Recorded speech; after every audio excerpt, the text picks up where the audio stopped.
आप सभी का स्वागत है GS with Vaibhav Chandra channel पर। हमने प्रस्तावना में 2 क्लास ले लिया है, आज इसका तीसरा क्लास है। तो बहुत लोगों को लग रहा होगा सर इसमें प्रस्तावना को इतना बड़ा कर देना, लेकिन मेरे को उद्देश्य है कि एक बार इसको पढ़ने के बाद आप कोई भी एग्ज़ाम दीजिए एकदम मस्त होकर दीजिए, ताकि आपको कभी तकलीफ ना होने पाए। मैं इस उद्देश्य से वीडियो को थोड़ा सा एकदम डिटेल में, तो संविधान को एकदम डिटेल से ही खत्म करेंगे हम एकदम। इसको पढ़ने के बाद आपको लगे कि नहीं हम बैरिस्टर बन गए हैं, ऐसा फीलिंग होनी चाहिए। चलिए देखिए, तो हमने बता दिया था कल कि हमारे संविधान में कितने प्रकार के न्याय की बात की गई है, तो 3 प्रकार के, सामाजिक, आर्थिक और राजनीतिक न्याय। फिर उसके बाद आता है विचार, अभिव्यक्ति, विश्वास और धर्म की उपासना। तो पूछा जाएगा प्रस्तावना में कितनी प्रकार की स्वतंत्रता की बात की गई है। स्वतंत्रता ये पूछा जाता है कि कितनी प्रकार की स्वतंत्रता की बात की गई। इस बार पीसीएस में भी आया था क्वेश्चन। तो प्रस्तावना में स्वतंत्रता की कितनी बात है, तो 5 प्रकार की स्वतंत्रता की बात की गई है। कौन कौन से? विचार, सभी व्यक्ति को अपने विचार प्रस्तुत करने की स्वतंत्रता दी गई है। देखिए जैसे मैं पढ़ाता हूँ तो बहुत बार बहुत लोगों की बुराई भी करता हूँ, क्योंकि हमारा संविधान हमें विचार यानी सोचने समझने की क्या करती है, पूरी आज़ादी देती है। अब ऐसा नहीं कि आपको आज़ादी तो दे दी गई, आप कुछ मन में सोच लिए, सोच सकते हैं, अपने मन में कुछ भी विचार कर लीजिए, आपको सोचने की पूरी आज़ादी है, आपको सोचने से कोई नहीं रख सकता। फिर दूसरा है विचार, दूसरा है अभिव्यक्ति। दूसरा कौन है? अभिव्यक्ति। अभिव्यक्ति का मतलब होता है कि आपके मन में जो बात आए उसको कहना, उसे क्या कहते हैं? अभिव्यक्ति। जैसे मेरे मन में आया कि मैं योगी जी को बोलूं कि ये गांजा पीने वाला आदमी है, मैं बोल सकता हूँ। लेकिन हाँ, इतनी बात याद रखना कि आप, ये अभिव्यक्ति है, जो मैंने बोला ये क्या है? मेरी अभिव्यक्ति है। लेकिन ये आपकी अभिव्यक्ति जो है किसी दूसरे व्यक्ति को तकलीफ पहुँचाने वाला नहीं होना चाहिए। स्वतंत्रता तो है, सोचने की स्वतंत्रता है, अभिव्यक्ति की आज़ादी है। अभिव्यक्ति की आज़ादी का मतलब नहीं कि आप सड़क पर घूम रहे हो, किसी को गाली देते, डंडा घुमाते हुए घूम फिरे और किसी को गाली देते हुए चले, कोई मिल गया उसी को पकड़ के कॉलर चाट के गाली दे दी। ऐसा नहीं, इसे नहीं कहेंगे अभिव्यक्ति की आज़ादी। मतलब आपकी आज़ादी उतनी तक है कि दूसरे के अधिकारों को हनन न कर सके। भाई आपको आज़ादी है बोलने की, तो अगले व्यक्ति को भी तो आज़ादी है, वो आपका कॉलर पकड़ के 4 झपड़ मारे। तो ये है, अभिव्यक्ति की आज़ादी है, लेकिन अभिव्यक्ति का मतलब होता है बोलने की आज़ादी, सोचने की आज़ादी है, अभिव्यक्ति की आज़ादी है। फिर तीसरा है विश्वास। विश्वास का मतलब होता है कि आप भाई किसी भी धर्म में, किसी भी जाति में, किसी भी ईश्वर में, किसी में भी आप विश्वास रखिए, उससे किसी को कोई तकलीफ नहीं। जैसे मेरी बातें हैं, मैं ईश्वर में नहीं विश्वास रखता, ये मुझे आज़ादी है। मैं ईश्वर में विश्वास, बहुत लोग विश्वास रखते हैं, उनको अपनी आज़ादी है, रखने दीजिए भाई, इसमें कौन मना किया? तो हमारा संविधान कहता है कि हर व्यक्ति को विचार, अभिव्यक्ति, विश्वास, धर्म, कोई व्यक्ति किसी भी धर्म को माने, सभी को धर्म की आज़ादी है। कोई व्यक्ति को इच्छा हो हिंदू बने, किसी व्यक्ति को विचार हो मुस्लिम बनने का, यानी अपने अपने धर्म का प्रचार करने का, सब व्यक्ति अपने धर्म का प्रचार करें। लेकिन हाँ, धर्म का प्रचार उर्चार करें, ठीक है, वे मूर्ख है लोग, लेकिन ये जो माइक लगा के अल्लाहू अकबर वाला चिल्लाते, ये ठीक नहीं है। हरि कीर्तन लगा के चिल्लाएं, हरे रामा हरे कृष्णा, बकवास है। ईश्वर का प्रचार आप क्या कर रहे हैं भाई? ईश्वर खुद आएंगे, अपना प्रचार करें। और ईश्वर ने जब सभी को जन्म दिया है, तो ईश्वर ने तो अपनी बातें कुछ कह करके समझा के भेजा होगा ना, कि किसी व्यक्ति को एजेंट बना के भेजा है कि भाई तुम जाओ धरती पर मेरा प्रचार करना। अगर एजेंट बना के भेजा है तो उसको कोई मुहर थप्पा लगा के तो भेजा होगा ना। जैसे मान लो कि मैं कहूँ कि भाई मैं यहाँ का IAS हूँ, तो आप पूछेंगे कि भाई अगर आप IAS है तो दिखाइए अपना सर्टिफिकेट दिखाइए। आप मुझसे पूछेंगे, उन रूढ़िवादियों से क्यों नहीं पूछते? मौलवियों से और इन ब्राह्मणों से, जो पंडित जी विवाह कराने वाले आते हैं, उनसे पूछा करो कि भाई तुम्हें ईश्वर ने कहाँ मुहर लगा के भेजा है, या कौन सा सर्टिफिकेट देकर भेजा, दिखाइए, विवाह कराने का अधिकार आपको मिला है? नहीं मिलेगा। तो इस समाज के लोग मूर्ख है ना, इसीलिए मैंने कहा ना कि बहुत से लोग मूर्ख है। बहुत लोग बुद्धिजीवी भी है, आप सभी को मैंने नहीं कहा है कि सब लोग कहेंगे। तो आप लोग जैसे एक पढ़े लिखे व्यक्ति से उसका सर्टिफिकेट मांगते हैं बार बार हर जगह, मूर्ख व्यक्तियों से उनका सर्टिफिकेट क्यों नहीं मांगते? उनका भी मांगिए कि भाई आपको ईश्वर ने, अल्लाह ने जो भी दिया है विवाह शादी कराने का, तो उनसे भी सर्टिफिकेट मांगिए ना। नहीं मांगेंगे आप लोग, क्योंकि आपके अंदर इतनी हिम्मत नहीं है। पढ़े लिखे व्यक्तियों के सामने बोलने की हिम्मत आ जाती है, रूढ़िवादियों के सामने नहीं। तो धार्मिक उपासना, धर्म की आज़ादी है, विश्वास की आज़ादी है, धर्म की आज़ादी है। उपासना, उपासना का मतलब होता है कि किसी की भी पूजा पाठ करने के लिए आप 1 बार नहीं 10 बार नमाज पढ़िए, 1 बार नहीं 25 बार आप हरि कीर्तन कीजिए, कौन मना किया? लेकिन दूसरे को डिस्टर्ब मत कीजिए ना भाई। उपासना तो विचार, अभिव्यक्ति, विश्वास, धर्म और उपासना। उपासना को कहते हैं वर्शिप, इंग्लिश में क्या बोलते हैं? वर्शिप, यानी पूजा। तो पूजा पाठ करने की पूरी आज़ादी। भाई आप देसी घी जलाइए, हमारे पुण्य देखते हैं, किसी व्यक्ति से 10 रुपये का देंगे, दे दीजिए, नहीं देगा, लेकिन आएंगे पंडित जी उनसे 500 रुपये का देसी घी जलवाएंगे और फिर उसके बाद लकड़ी जलवाएंगे, टीका चंदन लगाएंगे और उनकी कुछ बातें नहीं समझ में, बस एक बात समझ में आएगी, दक्षिणाम समर्पयामि। और उनका शुरुआत किससे होगा? हवन कुंड वक्रतुंड महाकाय सूर्य कोटि समप्रभा, इससे शुरुआत होगा। बस व्यक्ति इतना सुनने के बाद तो खुश कि बस अब तो हवन कुंड हो ही गया है। लोग समझेंगे कब पता नहीं, मुझे तो नहीं लगता कि समझेंगे, लेकिन लगेगा अभी 200-400 साल लगेंगे, 2-4 साल नहीं, 200-400 साल। तो चलिए फिर आगे आते हैं हम लोग।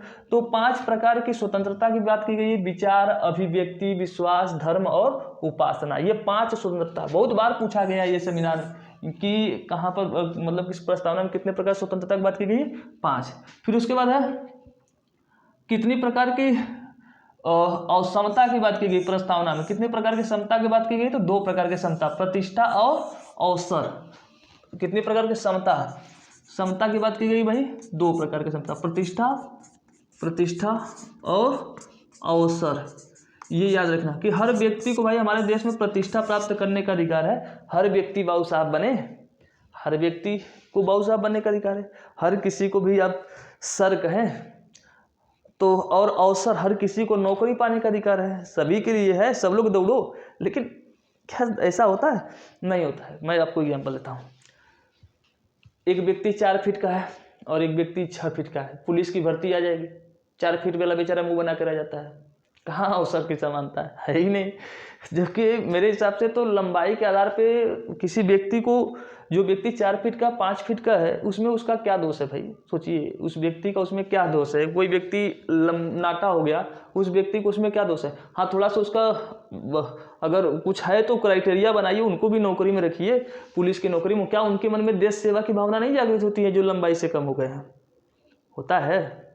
तो हमारे सरकार को इस बात पे सोचनी चाहिए भाई, उनके लिए एक अलग बटालियन बनाया जाए, जो अपने हाइट में कम है, उनके लिए भी आर्मी। क्या देश सेवा की भावना सबके मन में होती है। तो सरकार से मेरी अनुरोध है कि भाई ऐसे लोगों के लिए भी एक प्रावधान किया जाए, क्योंकि सभी के मन में होता है ना देश सेवक बना। तो प्रतिष्ठा और अवसर की क्षमता कितने प्रकार की क्षमता है? 2 प्रकार, प्रतिष्ठा और अवसर। फिर तथा सब में व्यक्ति की गरिमा और राष्ट्र एकता। गरिमा का मतलब सम्मान, राष्ट्र एकता का मतलब होता है कि सब लोग देश की, जो हमारे देश की जो अलग अलग धर्म और जाति संप्रदाय के लोग हैं, जब धर्म जाति संप्रदाय के लोग हमारे देश में अलग अलग है ना, सभी व्यक्तियों को चाहिए कि धर्म जाति एकता और संप्रदाय को बनाए रखें। कहाँ से बना के रखेंगे? चोरकट नेतवा लोग तो करवाते हैं एकता को बेकार। एक नेता आएगा, कहेगा कि मेरे हिंदू भाइयों, तब तक वो सदुद्दीन ओवैसी आ जाएंगे, मुस्लिम भाइयों। कोई गीता की बात करेगा तो कोई कुरान की बात। यहाँ के देश की जनता के बीच में जो एकता थी, एकता समाप्त। वल्लभ भाई पटेल हिंदू का नारा देते थे, मोहम्मद अली जिन्ना मुस्लिम का नारा, तो देश बन गया। लेकिन फिर भी यहाँ के देश की जनता और वहाँ के देश की जनता, देश बन गए, अलग अलग बंटवारा हो गए, लेकिन फिर भी देश की जनता नहीं समझी। क्या समझेंगे? कभी लोग नहीं समझेंगे जब तक।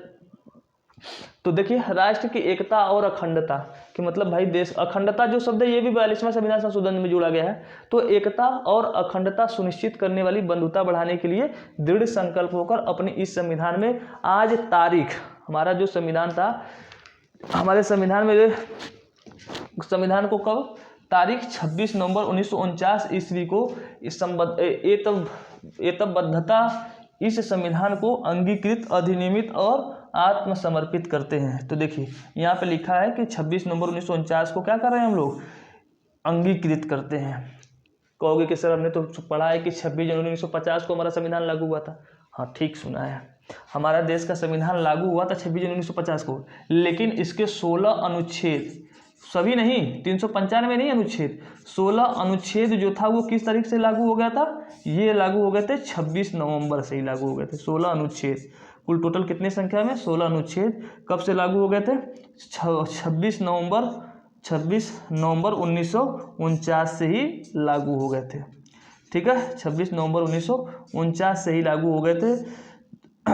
इसलिए इस दिवस को हम लोग किस रूप में मनाते हैं? संविधान दिवस के रूप में मनाते हैं। 26 नवंबर 1949 को किस रूप में मनाते हैं इस दिवस को?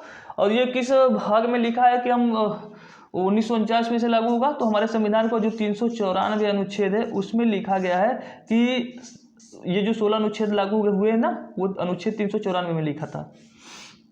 ठीक है, चलिए, तो प्रस्तावना की बातें इतनी हम आज समाप्त कर रहे हैं। और प्रस्तावना के संबंध में जो अगर कुछ क्वेश्चन अभी भी बच गए होंगे तो वो जब हम विविध करके करवाएंगे, यानी कि जब पॉलिटिक्स खत्म हो जाएगा तो एमसीक्यू, इस पर बहुत लंबी सीरीज आएगी एमसीक्यू का, तो ख़त्म नहीं होगी, हो सकता है बीच में भी करवा दे, जैसे जैसे होगा को करवा देंगे। तो उसमें जो बातें छूट गई होंगी उसमें हम समझा देंगे। अखंडता, ये सब जो बातें हैं, इसमें अगर किसी को कोनो शब्द नहीं समझ में आ रहा होगा तो फिर बताइएगा हमें।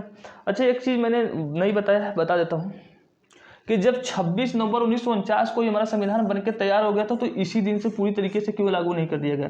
क्वेश्चन ये बहुत बार पूछा है। तो देखिए, जब 1929 का समय था, 1929 में जो कांग्रेस का लाहौर अधिवेशन हुआ था, 1929 में जो कांग्रेस का लाहौर अधिवेशन हुआ था, तो जो नेहरू साहब ने यहाँ की अध्यक्षता की थी, नेहरू ने अध्यक्षता की थी, तो यहाँ पर नेहरू साहब ने पूर्ण स्वराज की मांग अंग्रेजों से की थी। और उसमें कहा था कि हम लोग 26 जनवरी 1930 को अपने देश को क्या कर लेंगे? आज़ादी के रूप में मनाएंगे। 26 जनवरी 1930 को नेहरू साहब ने कहा था कि हम लोग किस रूप में मनाएंगे? आज़ादी के रूप में मनाएंगे 1930। तो आज़ादी तो नहीं मिल पाई, बेचारे बहुत लोग गोजियों डंडा खाए 26 जनवरी 1930 को। बाद में जब हमारा संविधान बनकर तैयार हुआ तो उनको याद था कि हम लोगों ने इस दिन को घोषणा की थी, उस वक्त ही हम लोग इस दिन को आज़ादी दिवस के रूप में मनाएंगे। तो आज़ादी तो 15 अगस्त को मिल गई थी, तो इनको इस दिन को यादगार बनाने के लिए किस रूप में मना, इस जो 26 नवंबर को बना था, इसी को कब डिक्लेयर कर लिया इन लोगों ने? तो 26 जनवरी, 2 महीना टाल करके 26 जनवरी 1950 को कर लिया कि 26 जनवरी 1950 उस दिन हमारे देश में गणतांत्रिक देश बना। ठीक है, तो इतनी बातें थी। अब प्रस्तावना समाप्त हो गया है। अब हम लोग कल से बात करेंगे, जो 1 से 22 भाग हैं उनके बारे में डिटेल से बातें करेंगे। तब तक के लिए धन्यवाद, गुड नाइट।